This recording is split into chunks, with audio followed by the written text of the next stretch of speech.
ध्यान को आमतौर पर धर्म से जोड़कर देखा जाता है। इसे एक प्रकार का कर्मकांड माना जाता है, एक प्रकार का आध्यात्मिक व्यायाम जो पराजगत की समस्याओं को हल करने में सहायक है। स्वाभाविक है, धार्मिक लोगों की इसमें विशेष रुचि मालूम होती है।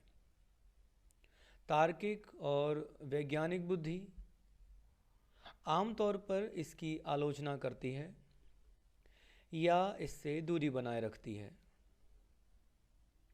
ये धारणाएं और पूर्वाग्रह ध्यान की समझ को संकुचित कर देते हैं। इसीलिए यह ज़रूरी है कि हम इनका विस्तार से विश्लेषण करें। आध्यात्मिक विज्ञान के अनुसार समस्त जगत में एक सर्वव्यापक प्रज्ञा यानी यूनिवर्सल इंटेलिजेंस व्याप्त है। चर अचर जगत के हर एक कण में ये प्रज्ञा मौजूद है। ये प्रज्ञा एक प्रकार का नेटवर्क पैदा करती है जो ब्रह्मांड के हर एक जीव को दूसरे जीव से जोड़ता है। इस नेटवर्क के माध्यम से संदेशों का आदान प्रदान होता है। वैसे ही जैसे इलेक्ट्रोमैग्नेटिक तरंगें यानी विद्युत चुंबकीय तरंगों, इनसे संदेशों का आदान प्रदान होता है। जैसे हमारे मोबाइल के संदेश या फ़ोन, ये इलेक्ट्रोमैग्नेटिक वेव्स से एक दूसरे तक पहुंचते हैं। इंटरनेट का हम उपयोग करते हैं, इनके लिए भी इन्हीं तरंगों का उपयोग किया जाता है। आइए अब हम कुछ उदाहरणों से समझें कि यूनिवर्सल इंटेलिजेंस यानी ये प्रज्ञा किस प्रकार काम करती है। क्या आपने कभी गौर किया है कि जब आपको ठंड लगती है तो सबसे पहले आपके हाथों की और पैरों की उंगलियां सुन्न होना शुरू होती हैं? ऐसा क्यों होता है? ऐसा इसलिए होता है क्योंकि ये शरीर का इंटेलिजेंस है। ये इंटेलिजेंस शरीर के कम महत्वपूर्ण हिस्सों जैसे कि उंगलियों से ऊर्जा खींचकर अधिक महत्वपूर्ण अंग जैसे कि हृदय या मस्तिष्क, यहाँ तक ऊर्जा पहुँचाता है। ऐसे ही जब अचानक कभी आपकी आँखों पर तेज प्रकाश पड़ता है तो क्या होता है? आंखें आंखें बंद हो जाती हैं। क्यों? क्योंकि प्रकाश की अधिक मात्रा आँखों को नुकसान पहुंचा सकती है। और ये जो प्रज्ञा है ये स्वतंत्र रूप से काम करती है, अर्थात इसे काम करने के लिए किसी बाहरी निर्देश की आवश्यकता नहीं होती। और ये प्रज्ञा न केवल मनुष्यों में बल्कि पशु पक्षियों में भी मौजूद होती है। आपने पढ़ा होगा कहीं या सुना होगा कि ऐसे बहुत सारे पक्षी हैं जो एक विशेष मौसम के दौरान अपना पर्यावास बदलते हैं। वे एक स्थान से उड़कर सैकड़ों मील दूर दूसरे स्थान जाते हैं और इस पूरी यात्रा के दौरान इन्हें किसी भी दिशा सूचक यंत्र की आवश्यकता नहीं होती। अब ये कैसे यात्रा करते हैं, कैसे दिशा का निर्धारण करते हैं, उन्हें कौन मार्गदर्शन दे रहा होता है? ये अंतस प्रज्ञा ही है। अंतस प्रज्ञा का एक अनुपम उदाहरण भालू में देखने को मिलता है। जब सर्दी बहुत बढ़ जाती है तब भालू सुप्त अवस्था में चला जाता है, यानी वो सो जाता है। अब भालू ऐसा क्यों करता है? वो इसीलिए सो जाता है क्योंकि शरीर जितना कम सक्रिय होगा उतनी कम ऊर्जा मेटाबॉलिज्म यानी चयापचय में व्यय होगी और अपने शरीर को निष्क्रिय करके वो जो ऊर्जा बचा पाता है वो उसे जिंदा रखने में मदद करती है। ये ऊर्जा के संरक्षण का एक नियम है और आश्चर्य की बात है कि भालू ऐसा कई कई महीनों तक अबाध रूप से कर सकता है। अब भालू का ये सुप्त अवस्था में जाना एक प्रकार का शवासन ही है। शवासन में हमारी सबसे कम ऊर्जा व्यय होती है क्योंकि शरीर विश्राम में होता है। अब भालू ने पतंजलि का योग सूत्र तो नहीं पढ़ा होगा ये सीखने के लिए कि शवासन क्या होता है। योग सूत्र का शवासन भालू को स्वाभाविक ही पता है, वो पैदा ही हुआ है शवासन सीखकर। अब ये सारे उदाहरण इस बात की ओर इशारा करते हैं कि हमारी बुद्धि, मानवीय बुद्धि से ऊपर भी कोई एक प्रज्ञा है, लेकिन हमें ये प्रज्ञा महसूस क्यों नहीं होती? क्या हम इस ज्ञान से वंचित हैं? वंचित तो नहीं हैं, लेकिन इसके प्रति जागरूक भी नहीं हैं। ये सारी घटनाएं हमारे आसपास घट रही होती हैं, हमारे स्वयं के शरीर में घट रही होती हैं, लेकिन हम इनको देख नहीं पाते। यही है ध्यान, देख पाना, जागरूक हो पाना, होश में हो पाना, अवलोकन कर पाना, यही है ध्यान। ध्यान है समस्त ब्रह्मांड से एक लयता, और ये जान पाना, ये महसूस कर पाना कि हर एक चीज दूसरी चीज से आपस में जुड़ी हुई है। हम सब एक समष्टि के हिस्से हैं, हम अस्तित्व से पृथक नहीं हैं। यह समझ ही ध्यान है। ध्यान है पूरे अस्तित्व से एक लयता प्राप्त कर लेना। यह लयता कैसे आती है? यह लयता आती है विचार शून्य होने से।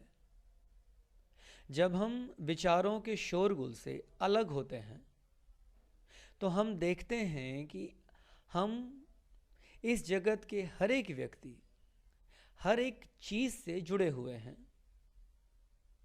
यहाँ स्व और अन्य, आई एंड यू जैसे विभाजन है ही नहीं। जीवन अद्वैत है। यहाँ दो हैं ही नहीं। यहाँ तुम और मैं, ये दो हैं ही नहीं। सब कुछ अद्वैत है। यही समझ ध्यान है। इस समझ के ना होने से हम हमेशा एक डर में जीते हैं। पैरानोइया यानी यह भय कि हमें कोई नुकसान पहुंचाना चाहता है। ये डर लगभग हर एक व्यक्ति में पाया जाता है। हर एक व्यक्ति इस मानसिक बीमारी से कहीं ना कहीं पीड़ित दिखता है। हम एक भय में जीते रहते हैं। किसी का भय कुछ है तो किसी का भय कुछ है, लेकिन यदि आप स्वयं का अवलोकन करके देखें तो आप पाएंगे कि भय किसी न किसी रूप में आपके अंदर मौजूद है। और एक बात और, हमारी जो ये प्यास है सुरक्षा में जीने की, ये भी इस बात का सूचक है कि हम डरे हुए हैं। कौन व्यक्ति सुरक्षा चाहता है? वही व्यक्ति जो डरा हुआ है, क्योंकि जो डरा नहीं है उसे सुरक्षा की क्या आवश्यकता। हम थोड़ा सा अपने अंदर झांक के देखें तो हम पाएंगे कि भय किसी न किसी रूप में हमें परेशान कर ही रहा है। अब यह भय है क्या? याद रखिए, हमारे बहुत सारे भय तो मात्र काल्पनिक हैं। जैसे एक बार मैं एक शांत स्थान पर ध्यान कर रहा था, तो सन्नाटे में मुझे अचानक जैसे पायल की छनक की आवाज सुनाई दी। मैंने जब आंखें खोलकर देखना चाहा कि आसपास कोई है क्या, तो मुझे वहां कुछ भी दिखाई नहीं दिया। फिर आंखें बंद करके मैंने थोड़ा और गौर से उस आवाज को सुना, तो मुझे समझ आया कि वो आवाज तो किसी पक्षी की आवाज थी, और वो आवाज बिल्कुल पायल की छनक जैसी प्रतीत हो रही थी। उस दिन उस आवाज को सुनकर उस निर्जन स्थान में मुझे ये बात समझ आई कि लोगों को सुनसान स्थानों पर भूत है ऐसा भ्रम क्यों होता है। होता क्या है कि ठंड के दिनों में कोहरा होता है, सफेद कोहरा, और वो कोहरा अपना आकार बदलता रहता है क्योंकि हवा चलती रहती है। तो वो कोहरा नई नई आकृतियां धारण करता जाता है। और यदि कोई व्यक्ति ऐसे क्षेत्र से गुजरे जहां पर कोहरा है, और यदि वो पायल की छनक की आवाज भी सुन ले, तो उसे ये भ्रम होना बहुत स्वाभाविक है कि आसपास कोई भूत है, और वो चुड़ैल ही है, क्योंकि पायल की छनक की आवाज आ रही है तो वो कोई स्त्री भूत ही होनी चाहिए, शी घोस्ट यानी चुड़ैल। अब होता क्या है कि जैसे ही व्यक्ति इस आवाज को सुनता है और इस कोहरे की आकृति को देखता है, यहां ये एक बात और याद रखना जरूरी है कि रात के समय व्यक्ति वैसे ही थका होता है, बोझिल सा होता है, आंखें उसनीदी होती हैं, तो देखने की क्षमता घट जाती है। और फिर हमारी कंडीशनिंग, हमारे मन को जिस हिसाब से ढाला गया है, ये सारी चीज़ें जब एक साथ उपस्थित होती हैं, ये सारी चीज़ें एक साथ मिलकर ये भ्रम पैदा करती हैं कि वहाँ कोई भूत है। और फिर व्यक्ति भागना शुरू करता है, और जितना भागता है उतना भय उसके पीछे भागता है, और उस भय से भागने के लिए वो और तेजी से भागता है, और उतनी ही गहराई में मानने लगता है कि उसके पीछे कोई भाग रहा है। और इसके बाद वो इस विश्वास में जीने लगता है, पूरी उम्र इस विश्वास में जीता है कि उसने भूत देखा है। क्या होता यदि वो रुक कर थोड़ा सा शांत होकर देखने का प्रयास करता कि वहां कुछ है भी, पायल की छनक है भी या नहीं, तो तुरंत उस भय से मुक्त हो सकता था। लेकिन उसने यह भय हमेशा के लिए अपने अंदर पाल लिया। ऐसे कितने ही भय हमने अपने अंदर पाले हुए हैं।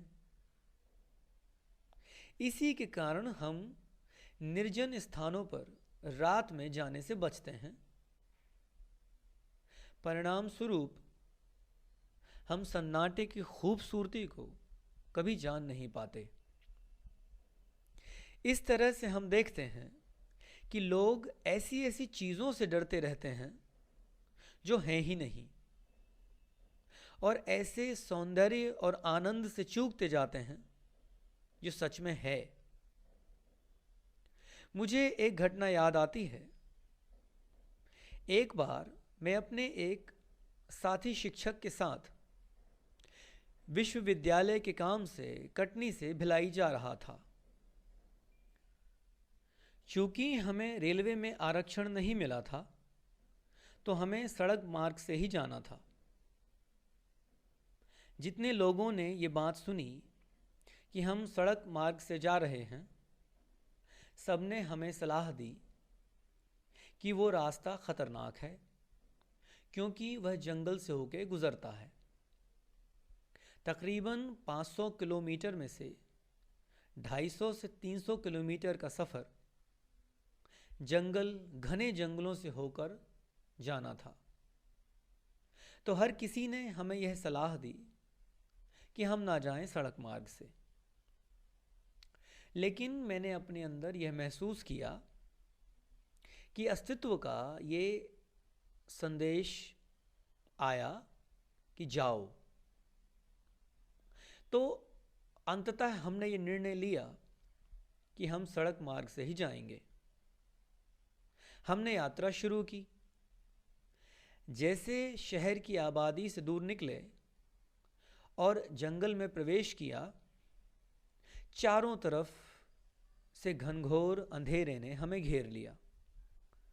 हमारी गाड़ी चलती जाती थी सुनसान सड़क पर,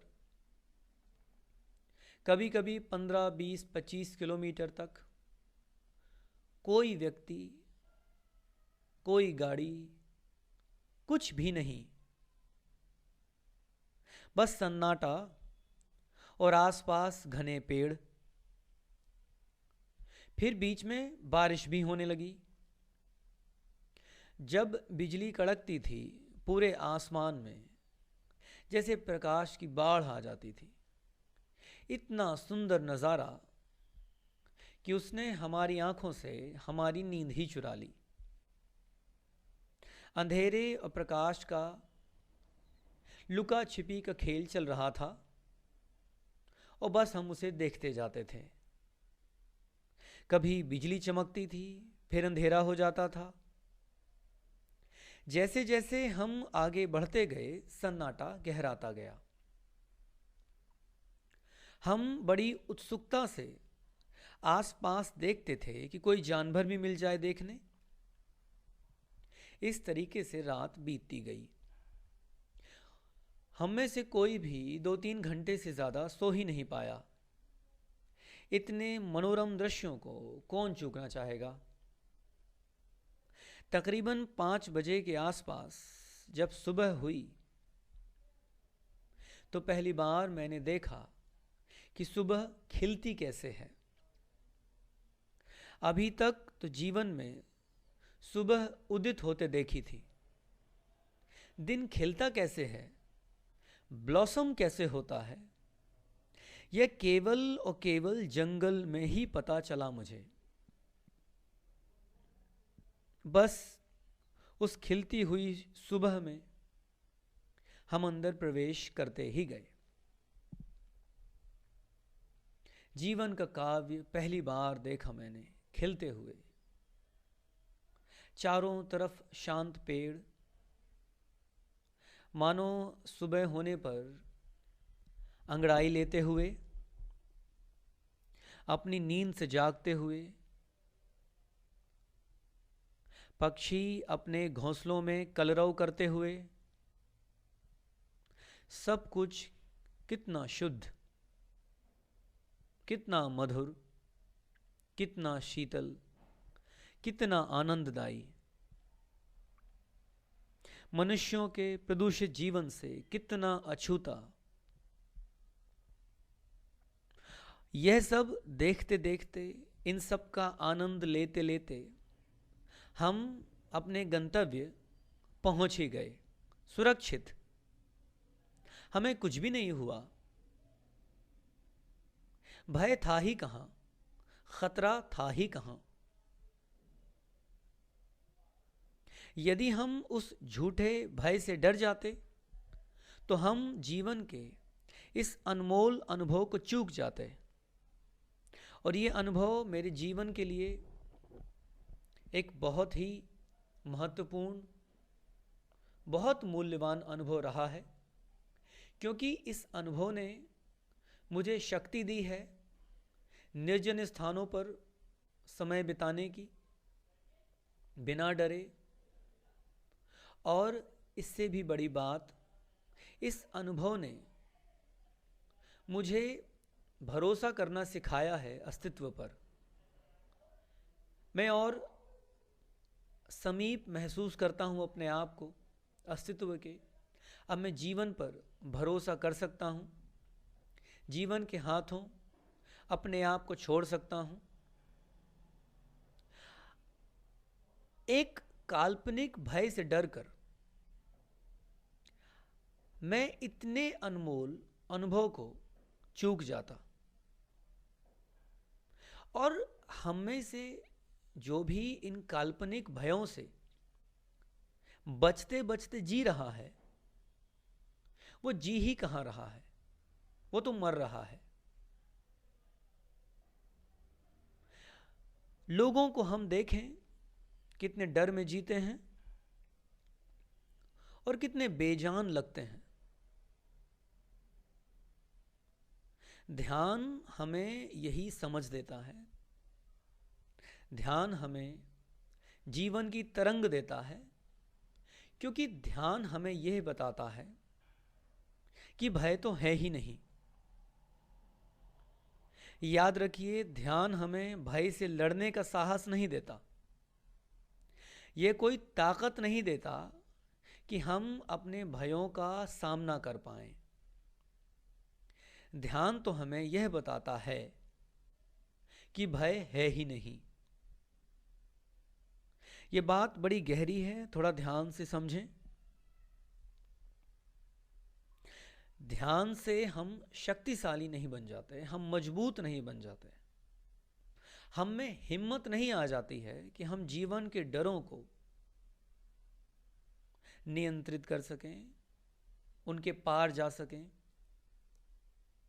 ध्यान तो जागरण है, ध्यान तो आंखों का खुलना है। और जैसे ही आंखें खुलती हैं तो दिख जाता है कि किसी से लड़ना नहीं है, क्योंकि कुछ है ही नहीं जिससे लड़ा जाए। जो ध्यान नहीं करता वो नींद में है, और जो बेहोश है वो हमेशा डरा हुआ होगा। और चूंकि वो डरा हुआ है, इसीलिए उसे कुछ चाहिए जो उसे उसके डरों से मुक्त कर सके, जो उसे शक्ति दे ताकि वो अपने डरों को हरा सके। जो ध्यान में है, जागा हुआ है, उसे दिख रहा है कि कुछ है ही नहीं जिससे डरना है। ध्यानी कोई, याद रखिए, ध्यानी कोई साहसी व्यक्ति नहीं होता। ध्यानी बस निर्भय होता है। और साहसी और निर्भय, इन शब्दों में बड़ा अंतर है। साहसी का मतलब होता है कि जो इस बात को स्वीकार करता है कि जीवन में भय है, डर है, खतरे हैं, लेकिन मैं इन खतरों से नहीं डरता, मुझ में शक्ति है इन खतरों से निपटने की। ये है साहस। और निर्भयता क्या होती है? निर्भयता का मतलब है निर्भय, जो भय से ही मुक्त है, फियरलेस, जो ये जानता है कि भय है ही नहीं, जो ये जान लेता है कि अस्तित्व है, फिर भय कैसा? फिर भय किससे, जब अस्तित्व है ही? और फिर भय किससे, जब अस्तित्व ही है? जबकि तुझ बिन नहीं कोई मौजूद, जबकि तुझ बिन नहीं कोई मौजूद, फिर ये हंगामा खुदा क्या है? जिसे दिख गया कि उस अस्तित्व के बिना तो कुछ है ही नहीं, सब कुछ अस्तित्व ही तो है, फिर वो सारे हंगामों से, डरों के, भयों के हंगामों से मुक्त हो जाता है।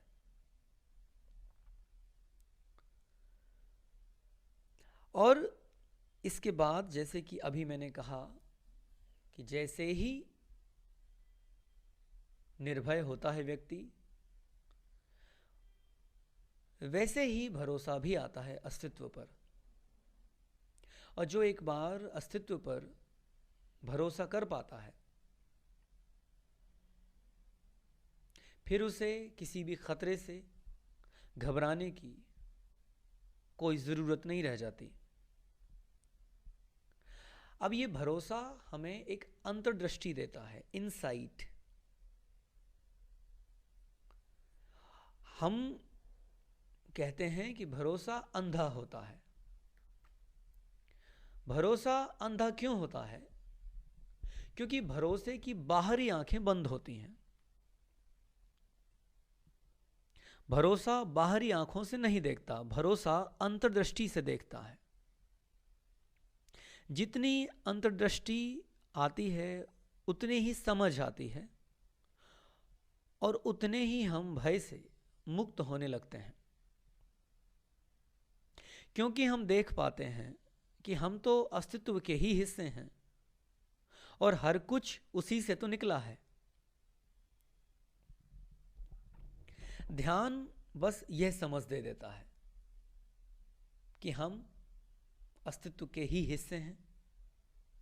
ध्यान हमें शून्य करता है, भय से भी और हर एक विचार से। तब हम निर्भर होकर जी पाते हैं। कृष्णमूर्ति कहते हैं कि थॉट डिवाइड्स, यानी विचार विभाजित करता है, विचार हमें तोड़ता है। आई और यू में, मैं और तुम में। जब मैं अलग हूं और तुम अलग हो, तो मुझे इस बात का खतरा बना ही रहेगा कि हो सकता है कभी तुम मुझे नुकसान पहुंचा दो। जब हम विचार शून्य हो जाते हैं, उस निर्विचार की अवस्था में ना मैं हूं ना तुम हो, यही अद्वैत है। न मैं हूं न तुम हो, फिर भय किससे और भय किसे? ध्यान हमें भयों से मुक्त करता है, जीवन के साथ जोड़ता है, एक लयता लाता है। हम सभी के होते हैं और सब हमारे होते हैं, और इस अद्वैत से खूबसूरत आनंदपूर्ण अनुभव कुछ भी नहीं है। तो ध्यान बहुत ज़रूरी है जीवन को समझने के लिए, और प्रकृति के साथ, अस्तित्व के साथ एकात्मता स्थापित करने के लिए। जब हम अस्तित्व के साथ एक हो जाते हैं, तो हम जान पाते हैं कि यह जो अस्तित्व ने जीवन गीत रचा है, उसके हम भी एक शब्द हैं, उसके संगीत के हम भी एक सुर हैं, और समष्टि के संगीत का सुर बन पाना, यह तो अहोभाव से भर देता है हमें।